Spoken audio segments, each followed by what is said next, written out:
ideas into clear, simple language, not clerical jargon. The key to success for the project was communication.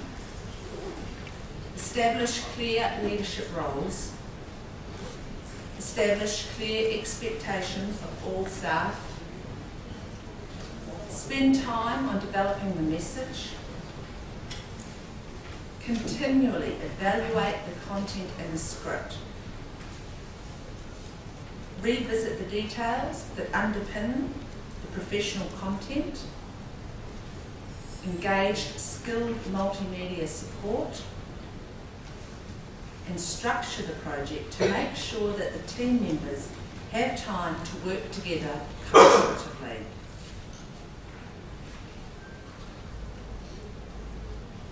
The project coordinator is now making quality podcasts with the teams to use in our education and to market our services via our website.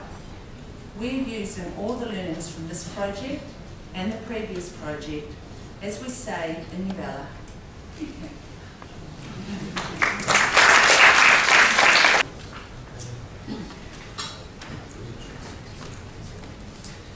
In this presentation, we will be comparing a range of approaches to the development of educational materials used over the past 6 years, with particular focus on the most recent development of 2 DVDs developed in an online environment.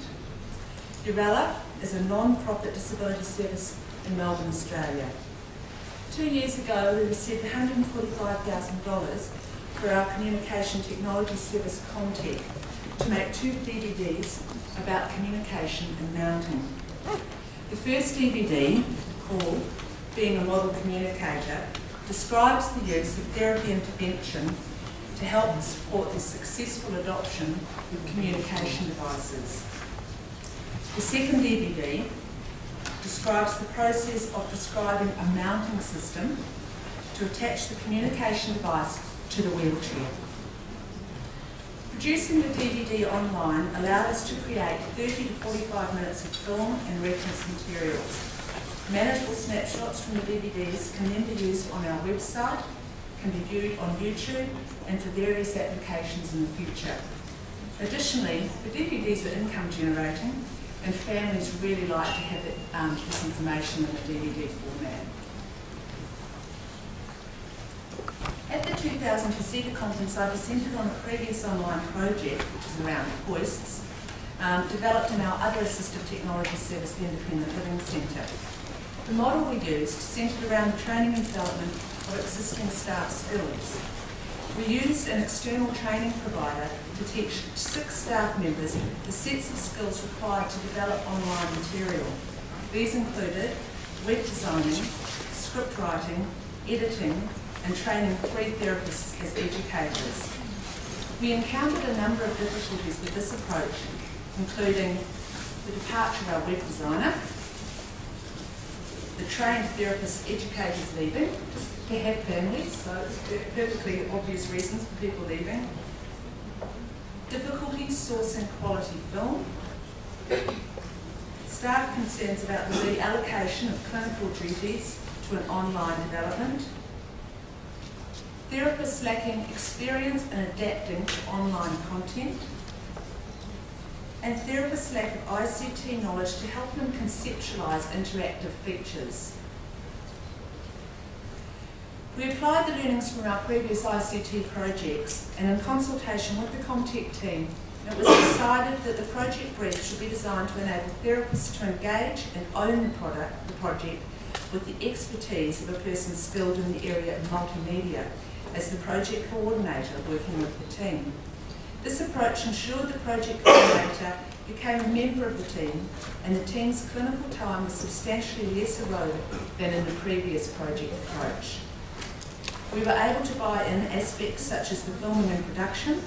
One of the most rewarding aspects of the project was that this successful tender for the filming and production was actually another Urella service called Challenge Multimedia, who undertake the production process while employing people with disabilities as part of the skills training program.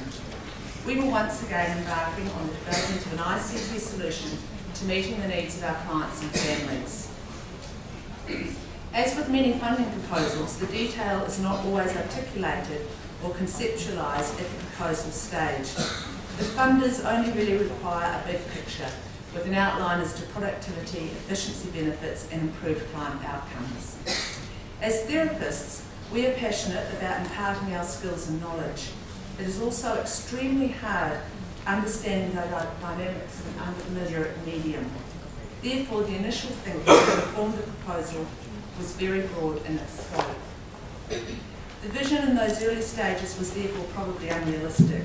We had wanted to do 3 DVDs, for example, but when faced with the realities of pre-production, production and post-production, it was only impossible to make 2.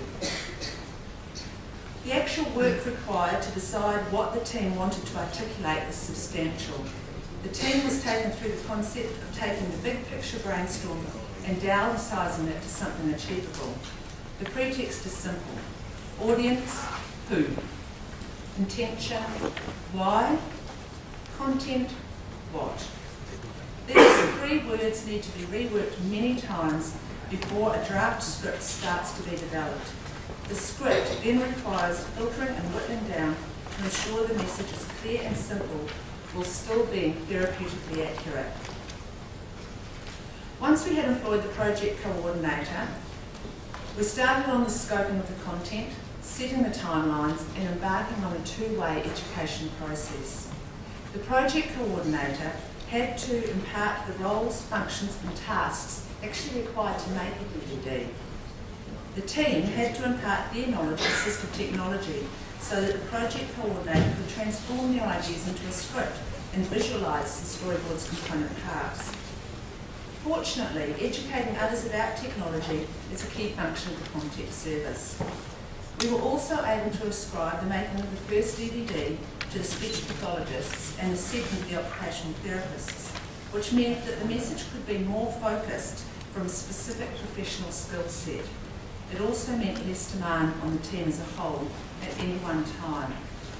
It was therefore possible to immerse the project coordinator in the content subject matter. This was achieved by having her observe workshops, undertake reading, attending appointments, and participating in team discussions. For therapists, there is a strong need to ensure the projects meet their professional expectations, including imparting clear, well-articulated message, correct use of terminology and language, imparting a professional image, and demonstrating a commitment to communication. In order to implement the project, there needed to be leadership occurring at a number of levels within the team. My role as manager was very much about managing the budget, supporting the whole team, clarifying expectations, empowering the project coordinator and the therapists, and saying, "You can," which happens to be Urella's branding byline. The project coordinator's role was twofold. She had to engage the teams in the process of scripting and filmmaking while ensuring the logistical aspects were managed, such as keeping the project to the timeline, scheduling clients and actors in the production team, scoping and booking venues, etc. One of the learnings is that 2 members of staff should have reported to the project coordinator as the team member conduits. The project coordinator needed access to people who can make decisions quickly to move issues along. In fact, this was further reinforced by the unexpected absence of both senior staff members for extended periods. A situation was created where the absence of leadership in combination with the lack of structure made communication more difficult than it otherwise would have been. Interestingly, in the risk management analysis, one of the key risks identified at the beginning was the key staff leaving. As I've indicated, the leadership aspect of the project coordinator's role should have been more clearly defined.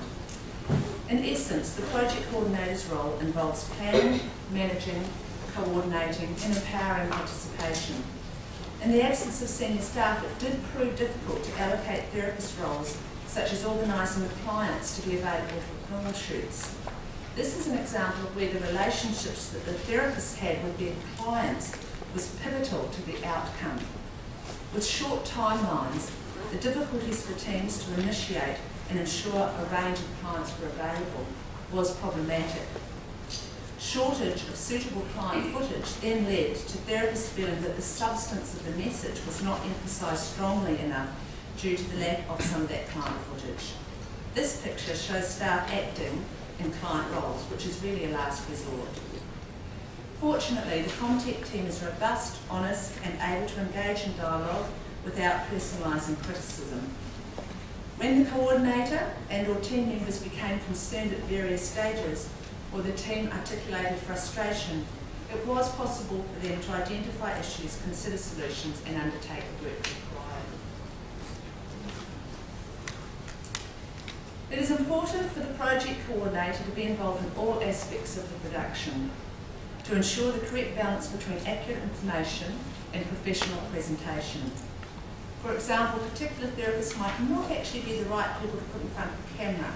We should have screen tested the therapists prior to scripting so that we knew they might be able to work well on camera.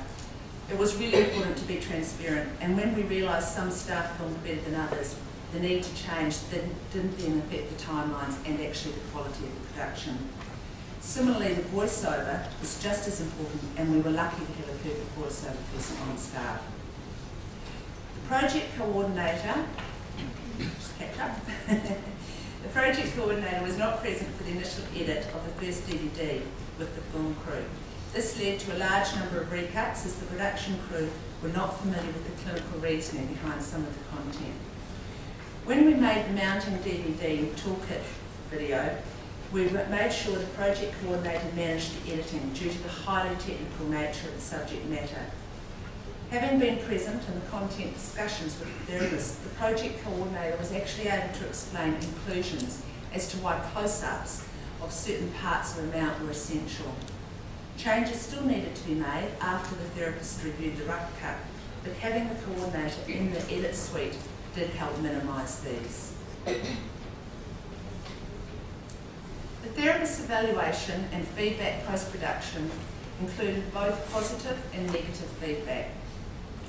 Timelines. The timelines were too tight to get both DVDs completed. The staff involved in the second DVD felt they lost opportunities as the first project went over time. Lack of time for therapists to attend filming to ensure shots were therapeutically accurate, needing more time between rough cuts and the final prints. Skill sets. The benefits of having a project coordinator with media skills and an educational background. The difficulties of inducting a project coordinator without disability experience to such a complex area as assistive technology. The issue of the project coordinator working with the whole team instead of allocating a specific lead therapist to the projects. The benefit of someone who knew all aspects of online film production. And the message. The benefit of having a project coordinator